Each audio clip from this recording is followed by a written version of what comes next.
안녕하세요. 반갑습니다. 단독자입니다. 자, 지난 시간에 이제 인간의 본질에 대해서 그렇게까지 복잡하게 설명을 굳이 해가지고 인간의 본질을 알아야 되냐라고 생각하시는 분들도 있었을 거고, 그렇게 복잡한 설명을 보기가 너무 어렵다. 그래서 보다가 말았다 생각하시는 분들도 있고, 실제로 실행에 옮기신 분들도 있을 거라고 생각합니다. 뭐 어찌됐든 간에 꾸준히 보시는 분이 한 명이라도 있을 거라는 생각으로 그 한 명이 나 혼자일 뿐일지라도 할 겁니다.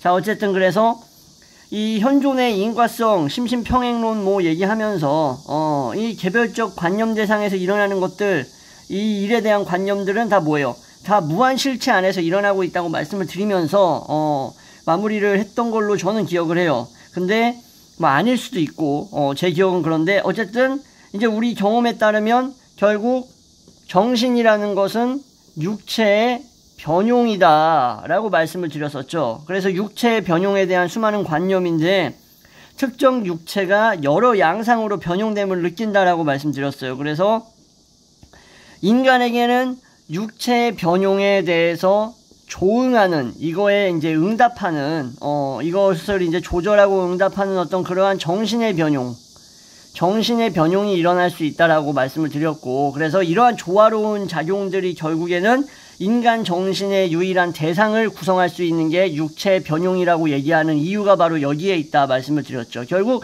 육체가 외부에서 접하고 내부에서 일어나는 여러 가지 작용들, 이런 관계성이 결국 정신을 구성한다라는 것은 뭐 누구도 부정할 수 없는 부분이니까. 그래서 이렇게 해서 결국 인간의 본성을 어떻게 규정할 수 있는가 우리가 얘기해 보자면, 일단 인간은 개체죠, 개체. 인간은 개체라고 할 수 있고, 그리고 이 개체 안에 뭐가 있어요? 정신이 있는데, 이 정신이 느끼는 그대로, 정신이 느끼는 바 그대로 이 육체라는 것이 같이 존재한다, 병존한다라고 할 수 있겠죠. 그래서 인간은 육체의 변용이자 육체에 대한 관념이라고 할 수 있어요. 그리고 물질 양태라고 할 수 있는 것은 육체인데, 결국 다 동일한 자연법칙 안에 포함되어 있다, 속해져 있다, 예속되어 있다, 자연법칙을 따르고 있다. 그래서 이 두 속성, 정신과 육체라는 부정할래야 부정할 수 없는 두 축이죠. 인간의 두 축인 두 속성 하에서 이제 표현되고 있는 하나의 동일한 개체라고 얘기하면 이게 인간이 아닐까, 인간의 본질에 대한 또 다른 정의가 되지 않을까 생각을 합니다. 그래서 뭐 이런 식으로 볼 수 있다고도 얘기를 하네요. 뭐 원의 관념이 어떻다라는 거예요. 동그라미, 원의 관념이 원과 함께, 이 원이라는 것과 함께, 그리고 원과는 다른, 원과 구별되는 관념이 있을 거 아니에요. 뭐 평행사변형이라든지 뭐 마름모라든지 이런 거는 원의 관념과 구별되는 방식이죠. 이런 방식으로 원이 존재한다라는 것을 표현하고 있다. 원이 아닌 것의 정의는 간접적으로 원의 정의를 말하고 있다라고 볼 수 있는 거랑 똑같습니다. 어떤 느낌인지 아시겠죠? 자, 그래가지고 이제 인간 본성 구성하는 이러한 지금까지 얘기해왔던 것들, 정신이라던가 육체의 결국 통일성, 스피노자 철학에서 제일 중요한 거는 통일성이죠. 정신하고 육체가 별개다? 절대 아니죠. 절대 별개 아니고, 그리고 이러한 보편적이고 평행적으로 서로가 동등한 지위를 갖고 있다는 거죠, 스피노자 철학에서. 그래서 이 통일성이라는 것은 한마디로 육체의 관념은 구성 부분들의 상당히 많은 관념으로 조합된다라는 거예요. 이거 뭐 지금까지 했던 얘기의 연장선상이긴 한데, 육체에 대한 관념이 뭐라고요? 육체에 대한 관념은 구성 부분들, 육체를 구성하고 있는 부분들이 뭐라고 있는 거예요? 부분들이 여러 수많은 관념들을 각자 지니고 있잖아요. 여러분들 손이 할 수 있는 일에 따라서 여러 관념들을 만들어낼 수 있고, 여러분들의 발은 손이 만들어낼 수 없는 관념들을 어떻게 하고 있어요? 지니고 있을 수 있잖아요. 지니고 있다라는 걸 잘 생각해야 됩니다. 아니 어떻게 무슨 손이나 발이 바구니도 아니고 어떻게 관념을 지닙니까? 여러분들 지금까지 이 내용을 쭉 살펴보시면서 지니고 있다라는 생각이 어떤 느낌인지 아셔야 돼요. 뭔가 부착되어 있다, 들러붙어 있다, 내포되어 있다, 필연적으로 유발시킨다, 이런 식으로 이제 이해를 해야 됩니다. 고지고대로 단어 그대로 이해하면 안 돼요. 그래서 육체에 대한 관념, 즉 구성 부분에 대한 관념들이 조합된 것이 결국 인간이라고 말할 수 있는 게 아닐까, 이렇게 볼 수 있는 거죠. 그래서 인간이 전체의 한 부분이라는 사실, 실체의 부분이죠. 인간이 이 실체의 그죠? 우주 한 부분이잖아요. 자연의 한 부분. 그리고 인간은 전체 조직을 조건으로 존재하고 있는 거야. 실체를 조건으로 하지 않는 이상은 결코 인간은 어떻게 해요? 존재 자체가 불가능하다. 이렇게 말씀드렸었죠. 예전의 영상에서. 자연은, 신은 산출하지 않을 수 없다. 무조건 산출한다. 무한히 산출한다고 얘기했죠. 그런데 산출했는데 왜 보이지 않아요? 산출하는 거랑 현존할 수 있는 조건을 충족하는 거랑은 같다, 다르다? 다르다. 이런 거라고 생각하시면 돼요. 어떤 물고기가 수백 개의 알을 낳았어. 어떤 물고기인지 나도 모르겠는데 수백 개의 알을 낳았는데 그 중에서 부화하는 물고기가 몇백 개도 아니야. 몇십 개만 돼도 그것은 성공한, 뭐라고 표현해야 돼? 성공한, 이걸 뭐라고 표현하지? 알을 낳다. 배란? 배란은 아니지. 어쨌든 성공한 그거죠. 성공한 생식 이후에 어떤 출산이라고 표현해야 되나? 아무튼 무슨 말 하려는지 아시겠죠? 그래서 수백 개의 알 중에서 몇십 개, 하다못해 몇 개만 부화해도 성공했다. 그런 느낌으로 생각을 해보면, 자, 자꾸 이런 막 부화, 출산, 배란하니까 음란한 생각이 나가지고 안 되겠습니다. 빨리 이제 정신을 빨리 다른 데로 돌려서 인간 존재는 결국에는 이 실체에 의해서 존재하지 않으면 존재할 수 없다. 실체가 있기 때문에 존재할 수밖에 없고 현존하는 조건을 충족하지 않는 이상 무한한 산출은 하지만 가시적으로 존재할 수는 없다라는 거예요. 이해하셨을 거라고 생각합니다.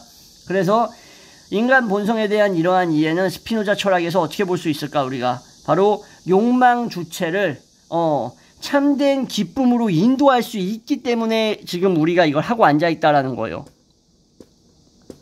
무슨 말이냐? 단독자님, 인간 본성과 본질에 대해서 그냥 뭐 동물 같은 존재, 정치적 존재, 사회적 존재 이렇게 얘기하면 되지 뭐 이렇게 구구절절하게 압니까? 바로 이렇게까지 알아야 하는 이유가 바로 여기 있는 겁니다. 인간 본성과 본질에 대해서 이렇게 실체와의 관계 속에서, 속성과의 연관성 속에서, 관념과의 연쇄 속에서 이렇게 이해를 하는 것이야말로 어떻다?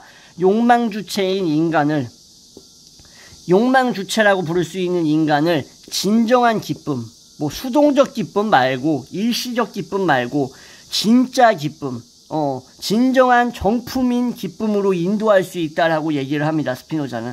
그러니까 인간에게 발생하는 수많은 사태들 있죠. 그런 사태들은 물질이나 사유 속성 중 어느 하나에 의거할 때, 우리가 얘기했던 두 속성들, 물질 속성, 인간을 구성하고 있는 두 속성, 물질 속성 또는 무슨 속성? 사유 속성에 의거할 때 이해가 가능해진다라는 거예요. 누가? 바로 욕망 주체가.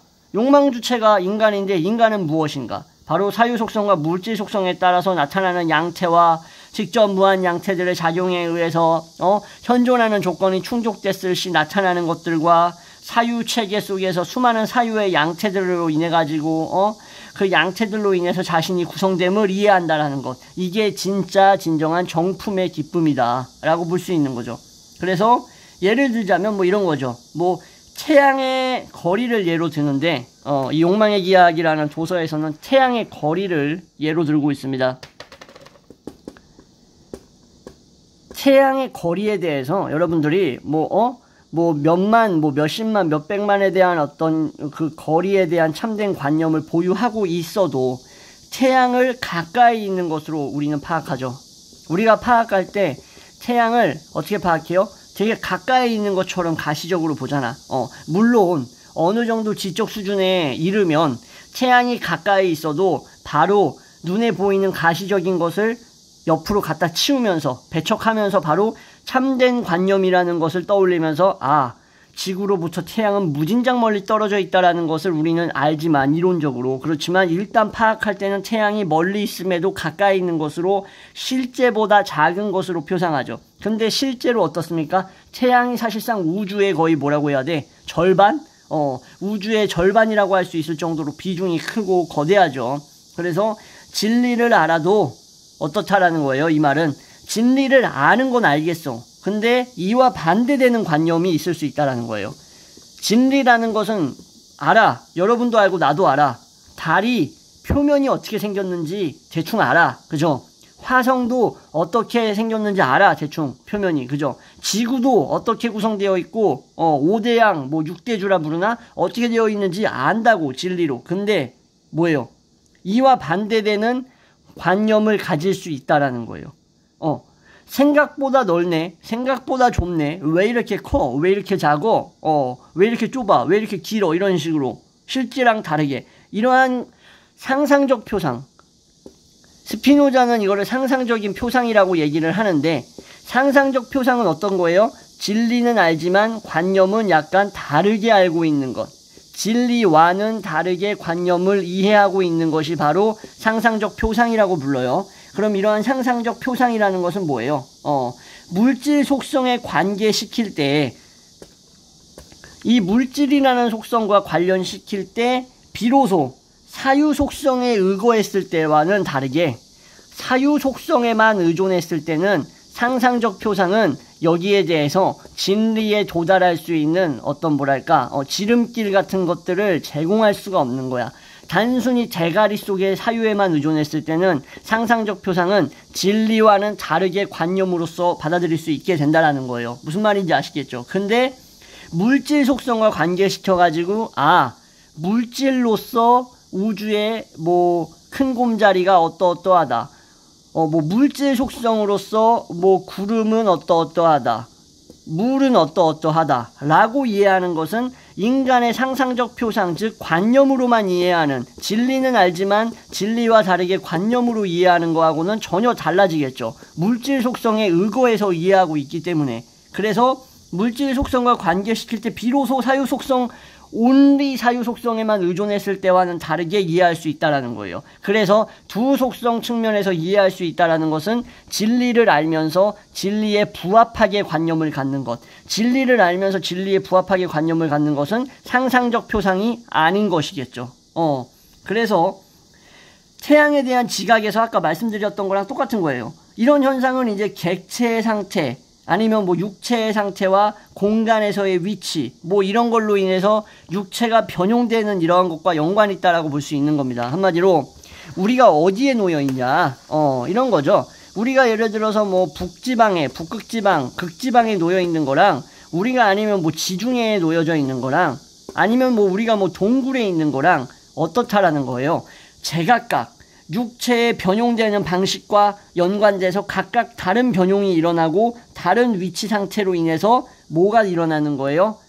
각기 다른 상상적 표상이 발생할 수밖에 없다. 우리가 이 지구에서 현존하고 있는 이상, 우리가 어느 위치를 점유할 수밖에 없는 생명체인 이상 결국에는 상상적 표상은 케이스 바이 케이스로 나타날 수밖에 없는 거다.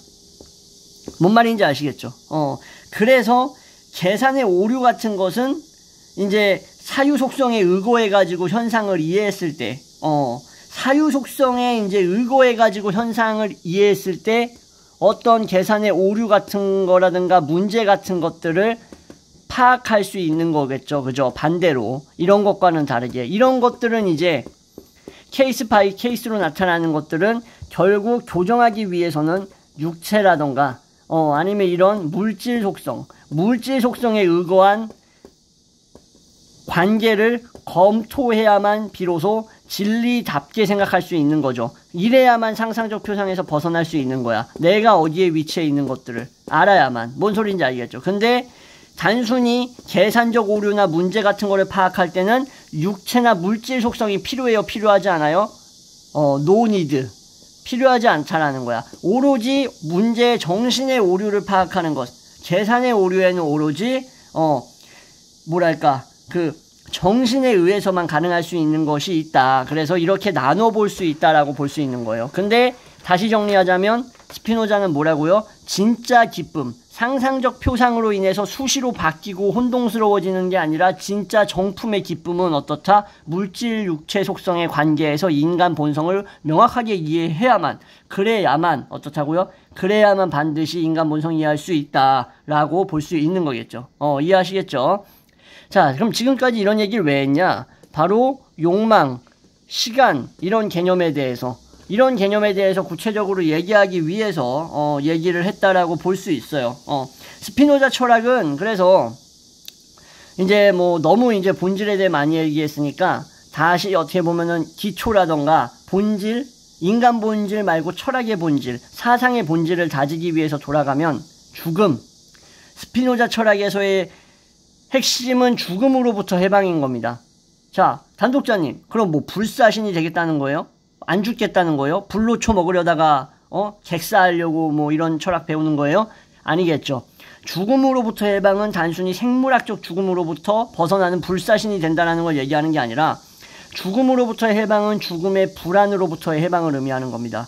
죽음의 불안으로부터 해방이라고. 안 죽는 게 아니라 죽으면 어떡하지? 죽을까봐 겁난다. 로부터 해방된다라는 거죠. 그게 스피노자 철학이 궁극적으로 목적으로 하고 있는 거고, 죽음의 불안으로부터 해방돼야만 진정한 기쁨을 누릴 수 있다라는 게 스피노자의 사상입니다. 이 말 즉슨 죽음보다 근원적인, 본질적인 삶의 원리를 느끼고 즐김으로써 죽음이라는 것, 이런 불안이라는 것을 어떻게 해요? 떨쳐내려고, 사유할 필요가 없는 것으로 여기려고, 의미 없는 것으로 받아들이겠다고 일종의 선언하는 것과 다름이 없어요. 그러니까 영혼이라는 것은 스피노자에게 있어서 사실상 욕망인데, 기쁨을 제공하는 욕망의 지속을 얘기하겠죠. 이게 영혼인 거예요, 사실상. 무한정한 지속이야. 욕망의 무한정한 지속이 기쁨이야. 어떤 욕망의 무한정한 지속이야? 불안한 거? 가지지 못해서 막 부들부들 떠는 게 지속되면 기쁨일까? 아니겠죠. 스피노자 윤리학의 중심에 놓여있는 이러한 욕망이라던가 시간성은 다 연관지어서 생각을 해볼 수가 있어요. 시간성 역시도 이러한 인간이 욕망 주체이기 때문에 이것과 연관지어가지고 여러 의미로 나타난다라는 말인데, 한마디로 인간의 본질, 지금까지 계속 얘기했던 거 전부가 아니야. 또 남아있어. 인간의 플러스 본질은 뭐냐? 바로 욕망이에요. 욕망. 어떤 욕망? 존재를 보존하고자 하는 욕망입니다. 어떤 욕망? 뭐 두려운 욕망? 갖고자 하는 욕망? 아니, 자기 존재를 계속 보존하고자 하는 욕망. 이게 무의식적인 욕망이라고 얘기하는 학자들 상당히 많겠죠. 본질은 결국 자기 존재를 보존하려고 하는 욕망이고, 욕망은 무한정하게 지속되려고 해요. 내 존재를 계속 보존하려고 한다는 거야. 우울에 뒤질 것 같아도, 억울해도, 슬퍼도, 화가 나도 궁극적으로 살기 싫다, 뒤지고 싶다, 그만 생을 이어가고 싶다 말로는 해도 그 말 즉슨 뭐예요?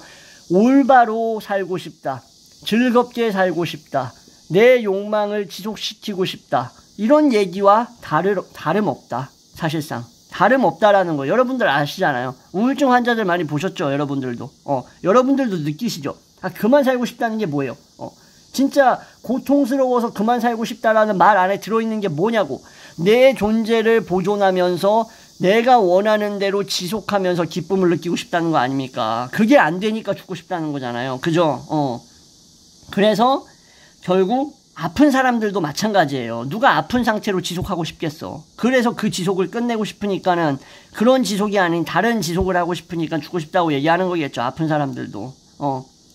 문제는 욕망은 이렇게 무한정한 지속을 향하고 있는데, 문제는 이제 현존하는 욕망 주체는 어떠냐는 거야. 현존하는 이제 우리가 문제인 거야. 현존하는 우리 욕망 주체는 나를 둘러싸고 있는 수많은 현존하는 존재들, 현존자라고 부르겠습니다. 나 욕망 주체다. 근데 현존자들이 나를 둘러싸고 있다. 그래서 얘네들하고 어떻게 해야 된다. 관계를 뗄래야 뗄 수가 없다. 여러분들 현존자들하고 관계를 뗄래야 뗄 수가 없잖아요. 그래서 저도 매일같이 힘들잖아. 사람이 옆에 있으니까 힘들잖아요. 그래서 내 존재 양상을 현존자들과의 관계 속에서 인간은 이미지화한다고 얘기해요. 이런 거겠죠. 내가 저 사람에게 어떻게 보이는가, 나는 나에게 어떻게 보이는가, 나는 저것에 의해서 어떻게 비춰지는가, 반영되는가, 나는 이 그룹 속에서, 조직 속에서 무엇인가, 이런 식으로 이미지화를 하면서 수동적인 감정 상태와, 이 중요합니다. 수동성이 중요해요. 스피노자에게 있어서, 스피노자 철학에서는 수동적인 감정, 단절, 이런 것들을 경험한다라는 거야. 왜? 현존자들하고 관계를 맺을 수밖에 없기 때문에 이 사람들하고의 단절이 왜 일어나? 관계를 맺으니까 단절이 일어나는 거예요. 관계 자체를 안 맺으면 단절도 없어. 수동적인 감정들, 분노, 질투 왜 일어나요? 관계를 맺으니까 일어나는 거야. 외부에 현존하는 것들하고. 그죠? 그래서 이런 것들을 경험하면서 욕망이 지속된다라는 것이 단절되면 어떤 감정을 느끼게 되는가를 뼈저리게 느낍니다. 내 욕망은 계속 지속하고자 하고 나의 존재를 보존하고자 하는데 그게 뜻대로 안 돼서 단절돼 버리고 그러면 불안이 생기죠. 불안이 생깁니다. 궁극적으로는 죽음이라는 것도 생각을 하게 돼요. 잘 생각해 보세요. 거시적으로 생각해 보십시오. 그러면 왜 지속의 단절이 불안과 죽음으로 연결되는가 알 수 있어요. 그래서 욕망은 불확실한 지표들을 자꾸 이정표로서 삼는 거예요. 불확실한 것들, 흔들리는 것들, 변수들을 중심에 삼아가지고 계속 불안에 휘둘린다라는 거야. 이런 단절과 관계성 때문에. 자, 그러면은 이러한 지속의 단절로 인한 고통을 어떻게 극복할 수 있는가가 문제겠죠. 이거를 제공하지 못하면 철학이 무슨 의미가 있습니까? 철학을 왜 합니까? 그냥 집에서 딴짓하지 뭐하러 철학하고 뭐하러 이렇게 스피노자에 대해서 공부를 하냐고. 이거에 대해서 극복 방안이 있을 거 아니야. 이런 수동적 감정 상태와 지속의 단절로 인한 불안과 관계성 때문에 받는 스트레스, 이런 것들로 인해서 해방돼서 내가 내 존재를 보존하는 것 자체로서 느껴지는 기쁨에 도달하기 위한 그 극복 방안, 이 거지 같은 것들을 깨부술 수 있는, 타파할 수 있는 게 있어야 될 거 아니에요. 그게 이제 앞으로 나올 거라는 얘기입니다. 자, 존재를 보존하면서 내가 내 자신의 존재 속에 머무르다라고 표현해요.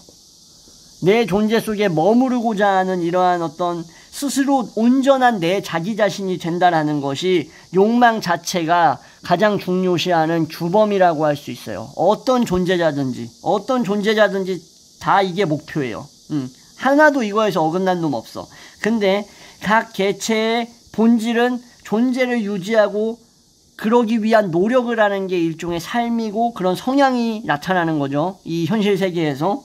이런 원초적 힘이라고 불러요. 이러한 원초적 힘, 욕망이 개체가 움직이고 행동하는 행위의 근본이라고 할 수 있는 이유가 바로 여기 있다. 욕망이 바로 행위의 근본이다. 다 이것을 축으로서, 이것을 토대로서, 엑시스로서 잡고 움직이고 있기 때문에. 자, 그래서 이게 바로 제가 옛날에도 영상에서 한 번씩 얘기했었던 코나투스라고 부르는 겁니다. 스피노자 개념으로 인해서. 자기 존재 보존 노력, 코나투스. 어떤 생명체도 다 있어요. 모든 아메바, 플라나리아 다 있어. 여러분들 집에 기어다니는 개미한테도 있습니다. 자, 그래서 이게 본질인데 욕망이 없는 놈들한테도 있다라는 거예요.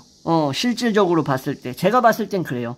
자, 각 개체는, 근데 이제 스피노자 같은 경우에는 욕망 주체에게 나타나는 코나투스가 너무 강렬하다라고 봤던 거지. 이게 본질이라고 생각을 했던 거지. 여러분들은 어떻게 생각할지 한번 생각을 해보세요.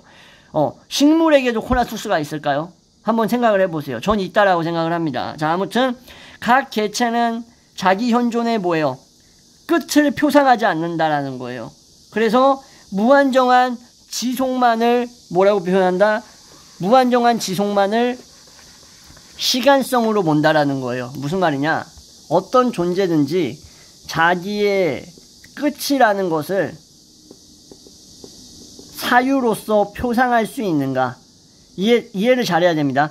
내 끝을 상상해 본 적이 있는데요, 단독자님. 그런 거 말고요. 여러분들 죽었을 때 관에 누워있을 때 장례식에 사람들 오는 막 그런 사유 말고 내 존재가 끝난다라는 것에 대한 어떤 생물학적인 어떤 뭐랄까, 이거 참 어려운 개념인데 추상적인 것으로 표상해 본 적이 있냐라는 거예요. 표상하지 않는다고. 어떤 개체든지 내가 존재하지 않는데 그 상황에서 그 존재하지 않는 것을 어떻게 표상하겠어요? 내 말 무슨 말인지 아시겠죠? 그래서 무한정한 지속만을 자신의 어떤 시간성으로 받아들이고 이러한 어떤 자기의 끝은 시간성에 포함을 시키지 않는다라는 거예요. 근데 스피노자의 어떤 이 범신론적인 느낌의 철학에서는 시간성이라는 것은 유한합니까? 무한합니까? 사실상 무한에 더 가깝죠. 그죠? 존재의 끝이 시간의 끝은 아니에요. 여러분들 아시겠지만 지금 내 주변에 존재에 끝난 사람들, 존재가 끝나버린 사람들이 지금 많아요. 근데 시간은 무한하잖아요. 자신의 모든 부분들이 이제 조화를 이루면서 결국에는 이제 유쾌하고 즐겁게 막 활동적으로 존재의 보존을 막 표현하면서 살고 있죠, 여러분들. 근데 이런 상태가 욕망을 이끄는 거예요. 결국 내가 내 신체의 여러 부분들이 조화를 이루면서 활동하고 있다라는 것 자체가 욕망으로부터 분리될 수 없음을 의미한다라는 거예요. 되게 중요한 말입니다. 여러분들이 조화롭게 활동하고 욕망하고 막 이런 것들 있죠. 욕망이란다. 조화롭게 활동하고 여러분들 오장육부 신체가 자유롭게 막 움직이는 것 같고 막 자기 기능을 수행하고 있는 이러한 상태가 욕망으로부터 분리되지 않는 것, 즉 욕망으로부터 분리될 수 없다라는 사실을 의미한다, 간접적으로. 그래서 인간은 필연성이다. 인간은 필연성이다라는 얘기가 바로 여기서 나오는 거예요. 인간 존재, 모든 존재는 다 필연성이다. 그래서 필연적으로 어떤 결과의 인과에 의해서 움직이고 욕망할 수밖에 없도록 되어 있다. 그것을 욕망할 수밖에 없도록 규정되어 있다. 결정되어 있다. 필연적으로 결국 현존하려고 한다. 현존하려고 하지 않고 비현존하려고 하는 존재는 존재하지 않는다. 존재한다라는 것 자체가 활동이고 조화이고 욕망이며 그것 자체가 필연성이다. 그렇기 때문에 필연성이라는 것은 결국 뭐다? 욕망이다라는 거죠. 그죠? 그래서 존재하지 않기를 원한다라는 것은 미친놈이거나 미치기를 원하는 것과 다름없다라고 얘기를 합니다.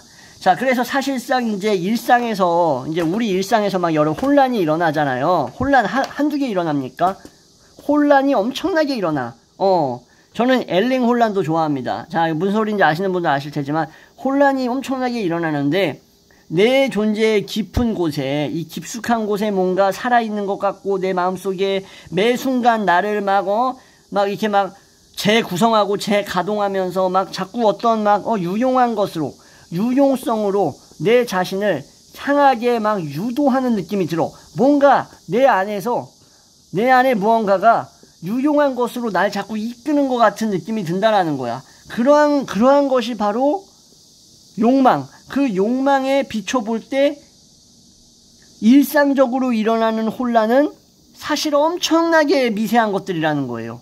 이게 너무나 확고하니까, 이게 너무나 굳건하니까, 너무나 명확하고 너무나 부동적이니까 이 혼란이나 일상생활에 일어나는 이런 지엽적인 것들은 엄청 미세한 부분이라는 거예요. 방해가 별로 안 된다는 거야. 욕망을 추구하는 데 있어서 절대 이 무자비하고 이 불도저 같은 것을 방해할 수가 없다. 뭐가? 일상의 혼란이. 뭔 소리인지 아시겠죠? 그래서 삶의 근원적인 이러한 욕망은 현존을 무한정하게 연속하고자 하는 것이며 사실상 무한정하게 현존이 이루어진다고 믿기 때문에 일어나는 것이기도 하죠.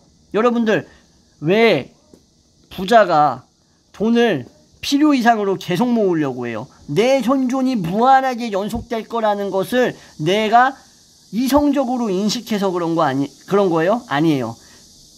이성적으로 인식하는 거랑은 전혀 상관없어. 70억이 있는데 왜 100억이 되려고 합니까? 해답이 여기 있어. 이성적으로 이게 지금 충분하다라는 것은 중요하지 않아. 뭐야? 내 욕망. 그 자체는 근원적으로 무한정한 연속을 추구하고 무한정한 연속을 추구하기 때문에 영원 불멸의 어떤 무의식적인 그런 욕망의 특성, 욕망이 지니고 있는 본질 때문에 계속해서 이성이 아닌 다른 차원에서 존재 유지의 욕망으로 인해서 이러한 축적과 지속이 이어지고 있다라고 보는 거예요. 이 부분 되게 중요한 부분이니까 거의 30분 다 됐는데 한번 생각을 해보세요. 왜 있는데 더 가지려고 하지? 왜 자꾸 부족한 게 없는데 사람들은 더 얻으려고 하지? 그거에 대한 해답이 이거예요.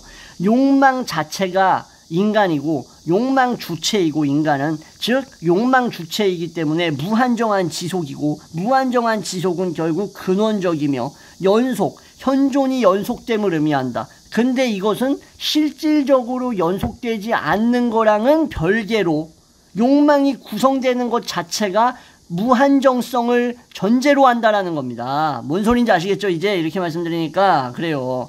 그래서 영원불멸에 대한 희망도 이런 데서 나타나는 거고, 그래서 욕망이라는 것은, 이 불도저 같은 욕망은 그 어떤 것에 의해도 사실상 방해받는다고 볼 수 없어요. 단독자님, 욕망 실현 못하면 방해받는 거 아니에요? 똥을 싸고 싶은데 바깥이라서 똥을 쌀 수가 없으면 욕망 방해받는 거 아니에요? 그건 아니에요. 그런 식으로 생각하면 안 돼. 일상에서 벌어지는 혼란, 여러분들이 배가 아픈데 화장실이 없는데 바깥에 나와 있는 그런 혼란, 그런 것들은 이 욕망이라는 그 자체가 여러분들을 유용성으로 향하게 미친 듯이 이끄는, 절대 멈출 수 없는 이러한 어떤 기질과 이런 성향을 비교해 봤을 때 세 발의 피에 불과하다라는 것. 왜? 이거는 그 자체니까. 말 그대로 그 자체로서 전체야. 그냥 인간 현존한테 이렇게 얘기할게요. 현존하는 존재자한테 욕망은 전체라고. 그냥 모든 거라고. 머리부터 발끝까지 다라고. 근데 일상에 뭐 금요일날 일어났던 혼란, 월요일날 일어났던 혼란, 이런 것들이 뭐 얼마나 큰 비중이 있겠어. 전혀 방해 안 되지.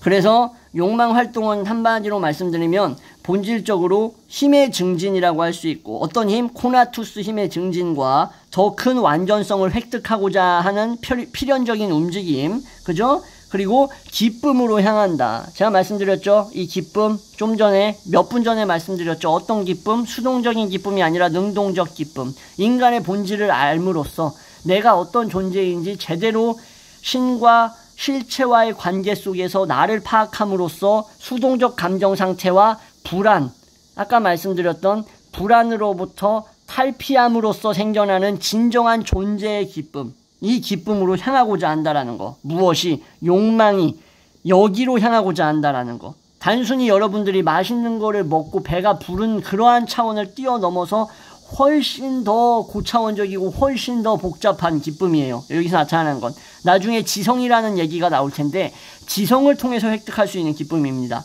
자, 그래서 오늘은 여기까지 영상 마무리하겠습니다. 너무 길어지고 있어. 지금 40분 찍겠어 이러다가. 다음 시간에 또 이어서 이 감정과 욕망, 이 시간성에 아주 중요한 스피노자의 이야기들, 그 관계성, 어떤 연관성이 있는가, 철학과 어떤 관련이 있는가에 대해서 이어서 가도록 하겠습니다. 긴 시간 시청하시느라 고생 많으셨습니다. 감사합니다.